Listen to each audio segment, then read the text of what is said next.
Hey everybody, it's Matt Mayoko from NBC Sports Bay Area. Thank you for checking out my YouTube channel. Just want to hit on some things as the 49ers are knee deep now, preparations to face the Green Bay Packers on Sunday and Thursday practice. Brock Purdy didn't even throw a football.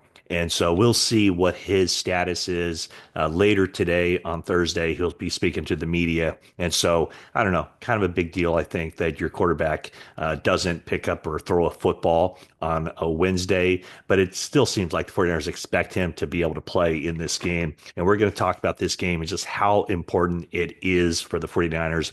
Brock Purdy, like I said, I think he's going to be able to play in this game. Brandon Allen is the backup, in case you're wondering.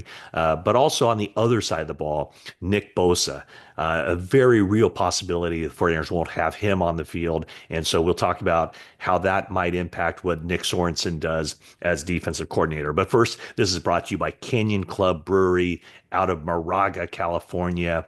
It's a brewery, a beer garden. It's a restaurant with tasty bites. So they have a really good combination with their menu of all kinds of different beer styles as well as all kinds of different food options. And I know the weather's turning a little bit cold, a little bit wet, but they have a great outdoor space there in Moraga. And then it's coming in December to the Livery in Danville. So that should be great. I know I will definitely check it out. I hope you check it out as well. Okay, so let's just start with what this game means to the 49ers. They are 5-5, and the seven teams out of the NFC and the AFC make the playoffs. So they are 10th right now, with seven teams getting into the playoffs.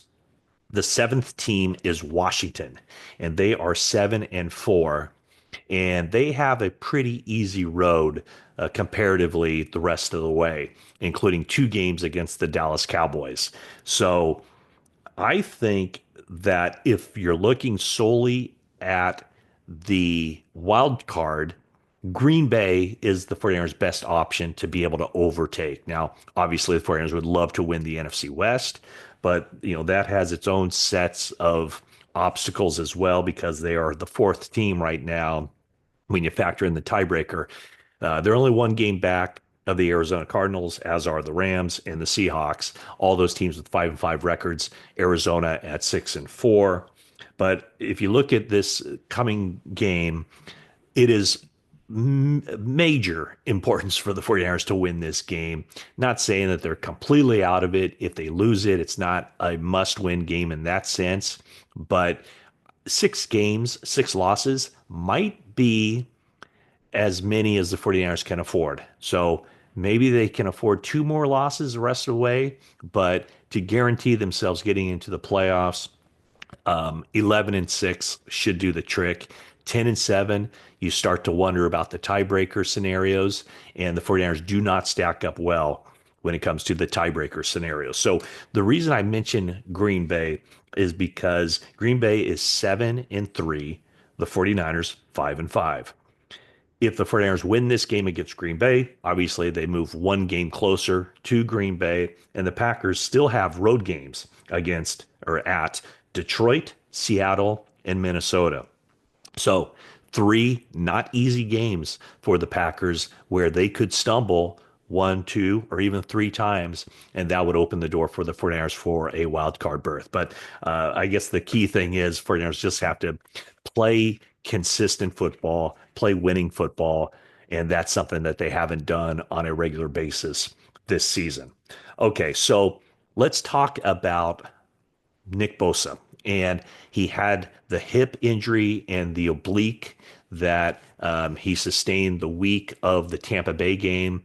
He was clearly bothered by that, did not practice that week. And then last week, he says that because he was favoring the one side, that he hurt the other side. And when he spoke to the media on Wednesday, he said that he's not feeling good at all, feeling worse than he did the week before. So I'd say very iffy if that he'll be out there on the field on Sunday against the Green Bay Packers. The way Kyle Shanahan kind of coyly put it was that there's as good a chance that he plays as there is chance that he doesn't play. So I guess that's his way of saying 50-50. but it really changes what the 49ers do defensively.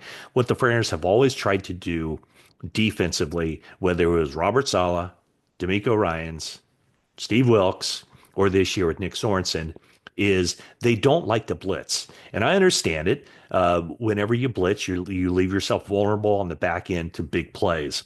Also, though, when you blitz, you generate more big plays, pressures on the quarterback, whatever, sacks, strip sacks, pressure that leads to interceptions. So, there is definitely a give and take. But, the 49ers didn't pressure much against Seattle, and it hurt them.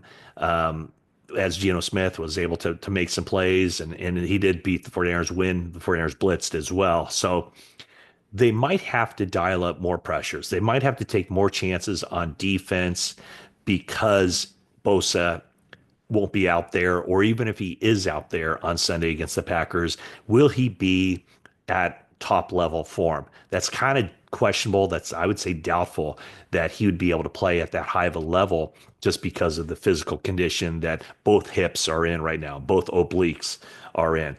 But look at this. The 49ers look, when it comes to dialing up pressures, only 16.4% of the opposition's drop back passing game, the 49ers bring blitzes. That ranks 31st in the NFL as far as frequency.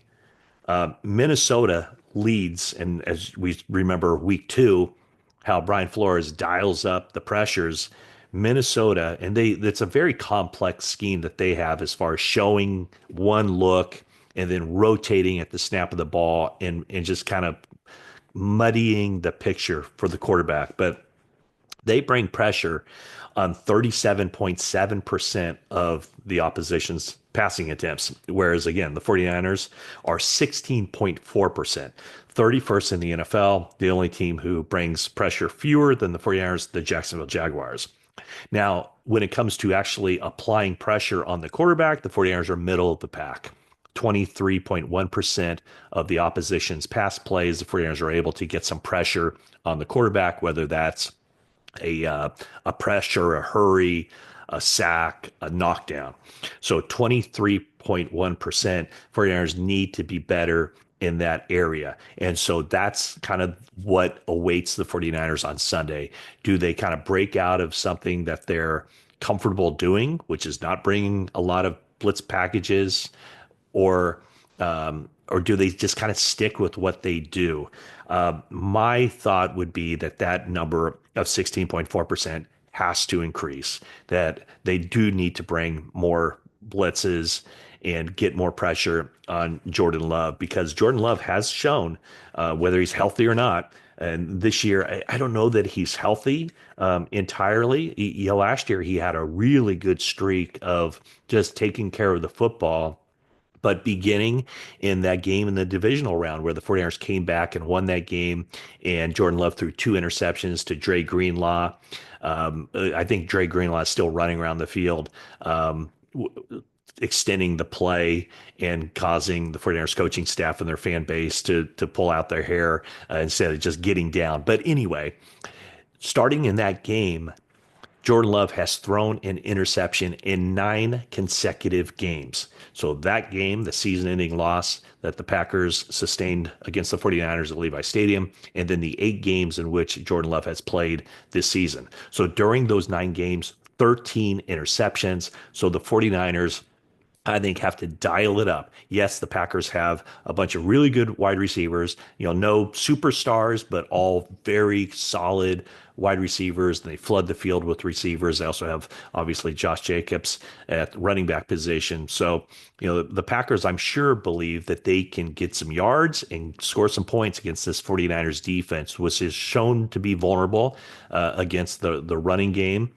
They've had difficulties at times getting off the field on third downs.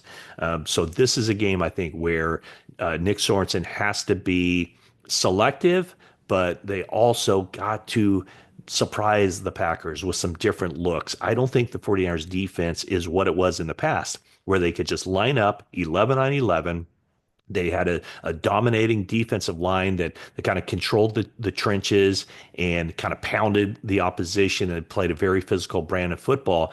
This isn't those 49er teams. So they're going to have to be more creative. They're going to have to do things more strategically, tactically in order to gain an advantage against the Green Bay Packers. So that's kind of the rundown where the 49ers are heading into this game. And I mentioned, well, Kyle Shanahan mentioned on Wednesday just kind of how the season has transpired.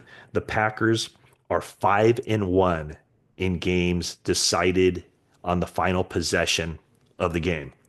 They lost to Philadelphia week one on a late field goal allowed.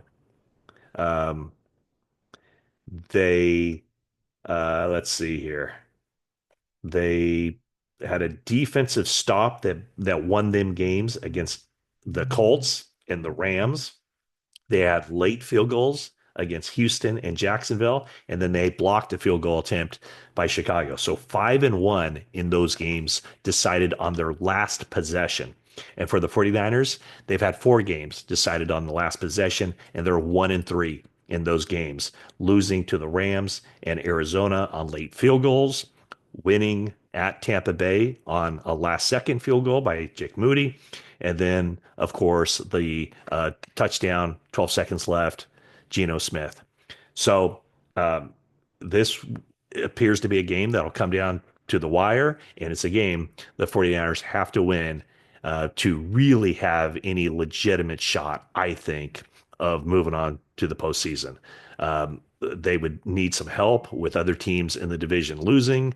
And so when you have so many teams right there, all right around the same record, 49ers have to take care of business. And we haven't seen it yet, but we've seen it in past seasons, haven't seen it yet this year. Okay, once again, thanks for watching this video. Subscribe, like, comment, and well, that's it for now.